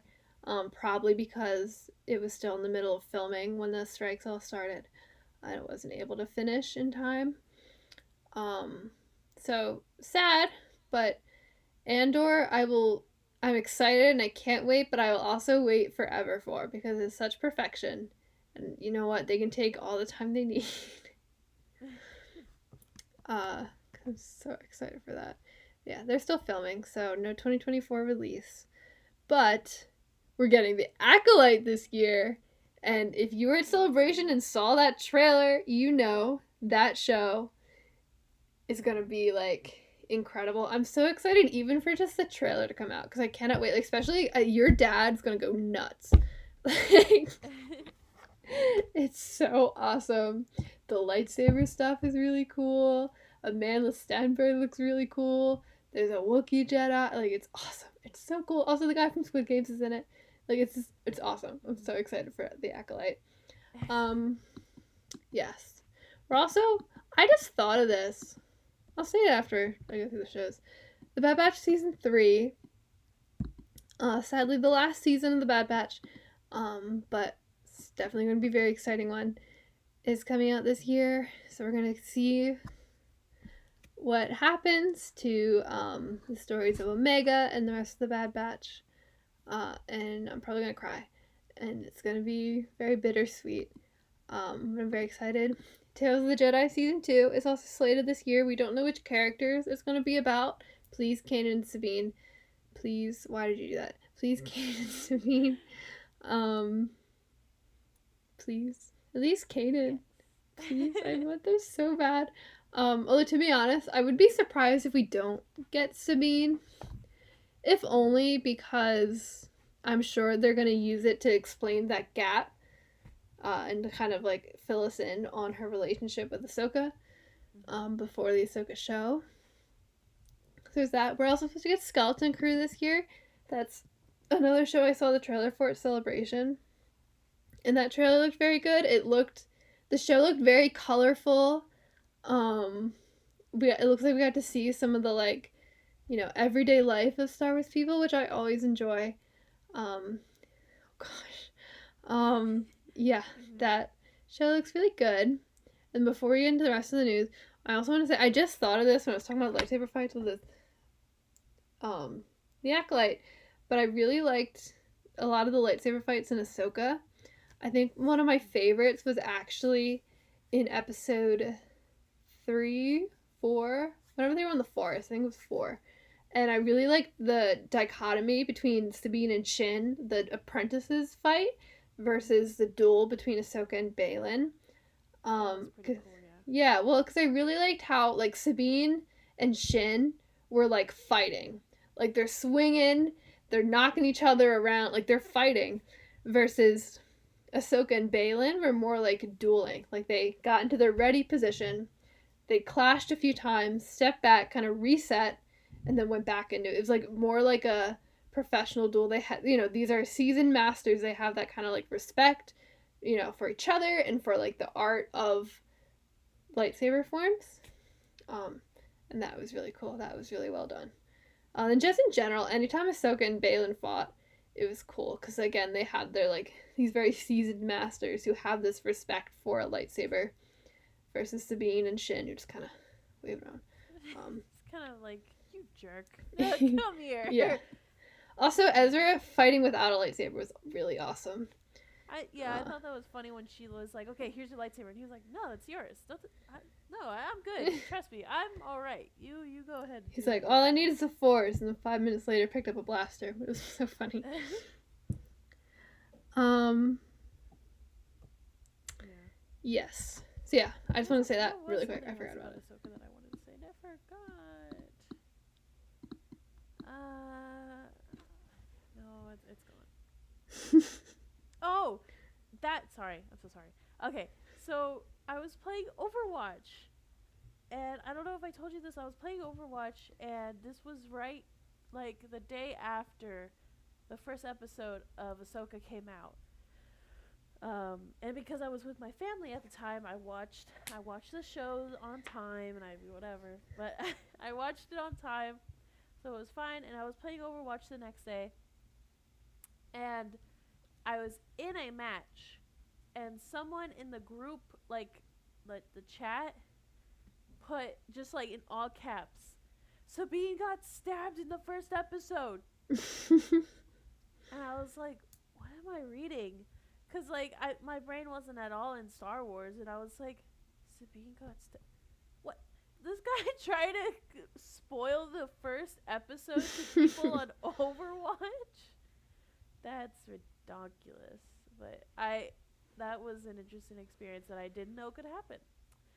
So that was fun. So watch out, future. Be on time when watching these episodes. You might get spoiled on Overwatch. Just saying. That's crazy. So yeah, those are all the new shows coming out. So we have 4 shows coming out. I'm so excited for all of them. I think out of the 4, I think the Acolyte might be what I'm most excited for.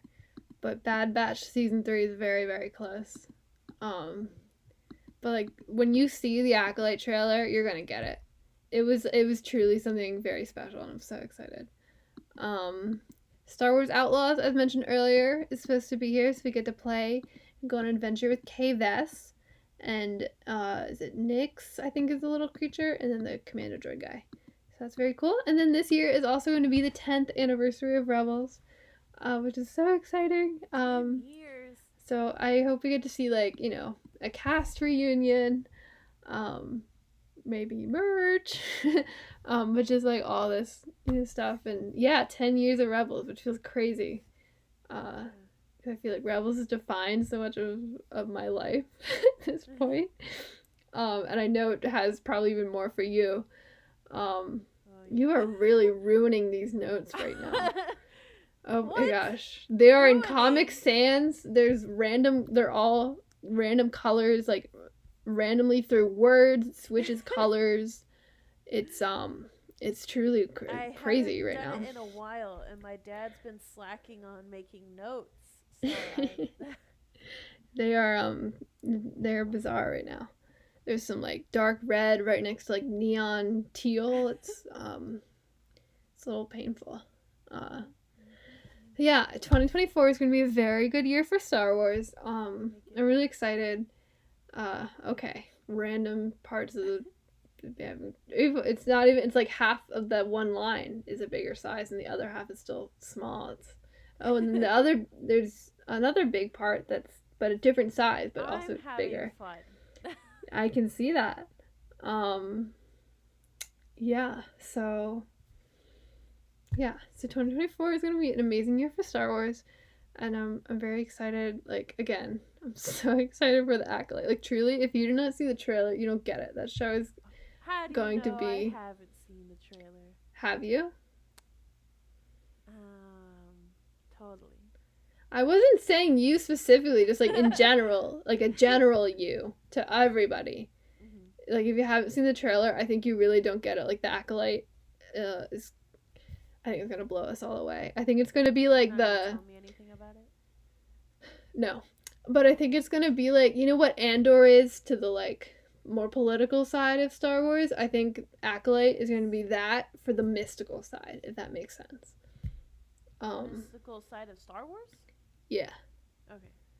Like, it's the the hair, like Amanda Stenberg's hair in the trailer was awesome. And just like the lightsaber fights we saw, like little glimpses of them, were very like old samurai movie. Oh my gosh, it was so cool. I'm so excited. And of course the Bad Batch season 3, getting to see, you know, the endings. I'm really afraid they're like all gonna die. I'm not gonna lie. I think Omega's probably safe. Cause like, I don't know if they're gonna kill a kid. I mean, they could. I don't know if they will.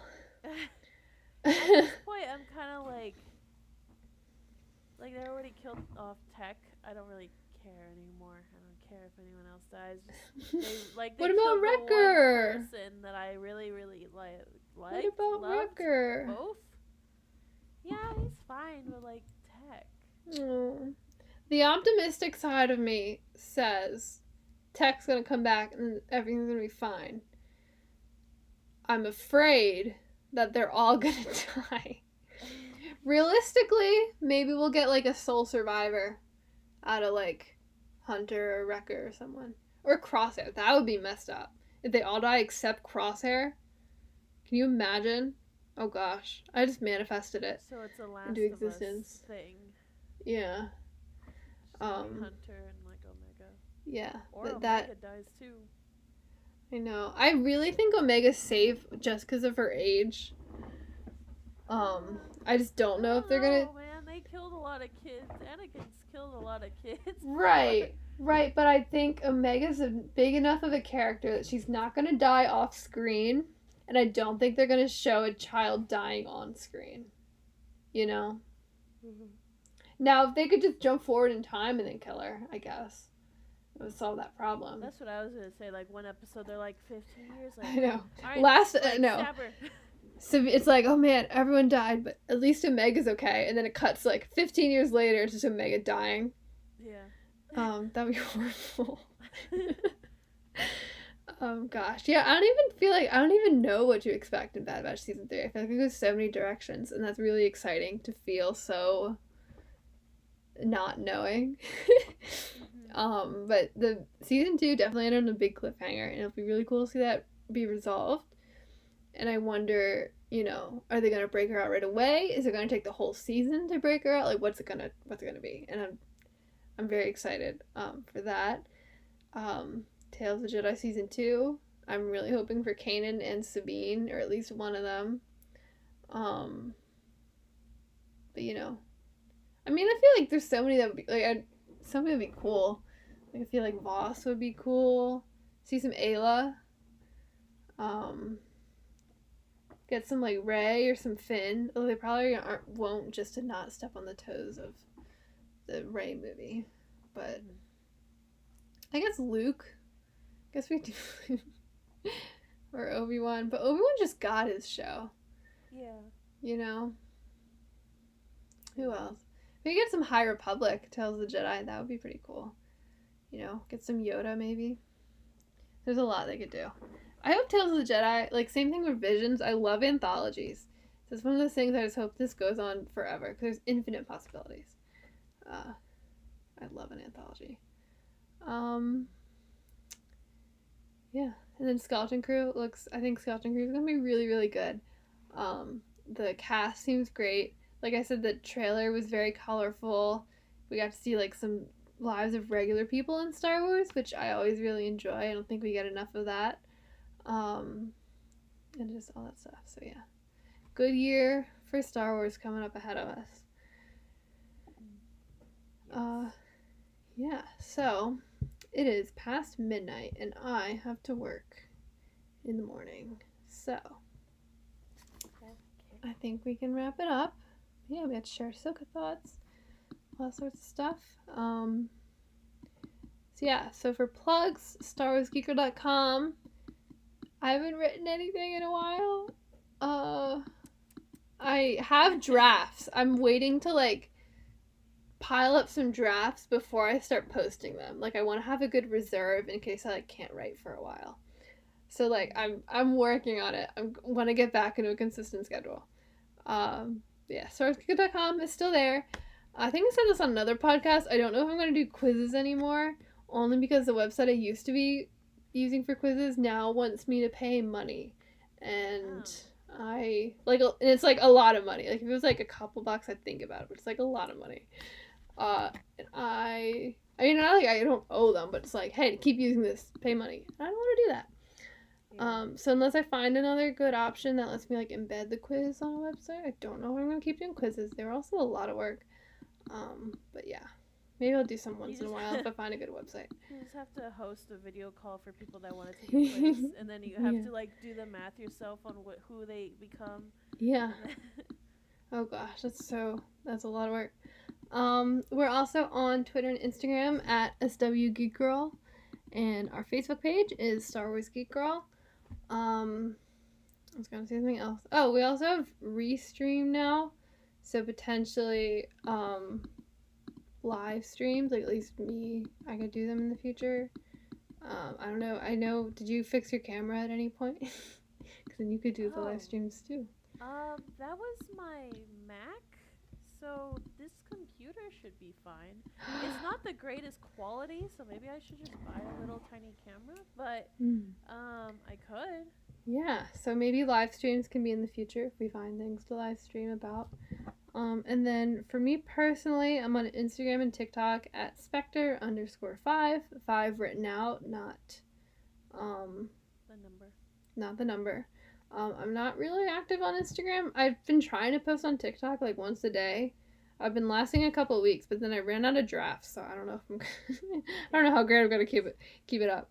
And I'm also on Twitter at Zoeka, but I'm also not active. I'm not really good at social media. X. Oh, X. Is it? Oh, yeah. X. I'm not calling it that. Yeah. I'm really not good at, like, social media, to be honest. I post when I post. And, yeah. But, if you do want to see things when I do post, I think they're pretty cool. So, you can definitely follow me on those things. Yeah.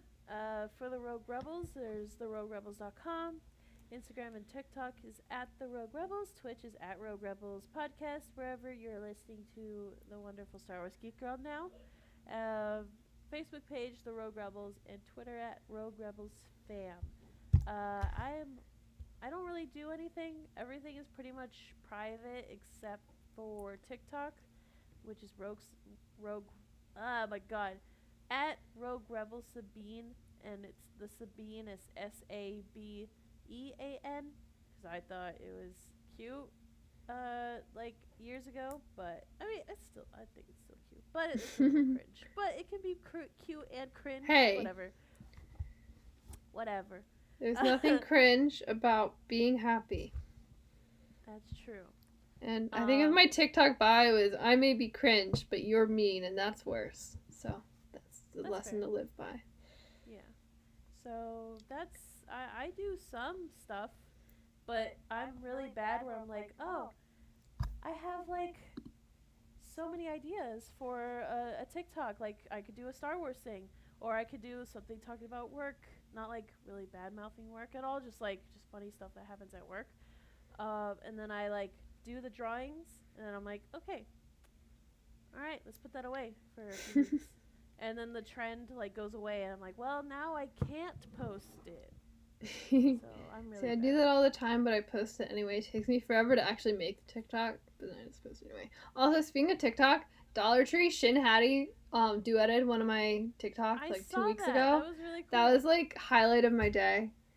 And I go to work and I was like, no one here like, you know, it's like that, like, you know, that meme of like the guy at the party, and at he's the like, party. they don't know. So that was me. I was like, all day at work, I'm like, they don't know Dollar Tree Shin Hattie duetted my video. And even if they did, they'd probably be like, who's that? But I was like, it's important to me. I was so excited. Someone So called me fun. IKEA Sabine, and that was funny. Yes, Sabine. Is Yeah. that a good thing? Yeah, you know, I thought that because I was like, IKEA is like good quality furniture, Yeah. but I guess it's like compared to a lot of alternatives, I guess it is like cheaper furniture, like price wise. So I don't know. But It was it's funny. quick and convenient, and it's still good, and it Yeah. looks good. Yeah. So IKEA Sabine, I just thought it was really funny. Yeah. All right. I did see that because I was like, I saw her duet. Like I first saw yours, and I was like, haha, that's cute. I don't want to be Shin. And then, and then like later I was scrolling and scrolling, and then it was like that, and I was like, wait a minute, I know that person on the left. Yeah, that was like highlight of my day. I was so excited. I went and told my dad, and he's like, "Who's that?" And I was like, "You don't get it." You don't understand. Yeah. All right. Well, I'm gonna go to bed. Thank you so much for podcasting. It was so much fun. It's been a while. Hopefully, we can get back into the swing of things and not wait another 7 months. You know, should our schedules allow it. You know, fingers crossed. Yeah. Well, I was Zoe. I was Lizzy after a few months. Thank you so much for listening. May the force be with you, and goodbye. Goodbye. Star Wars Geek Girls. They're geek girls that like Star Wars. And sometimes cry.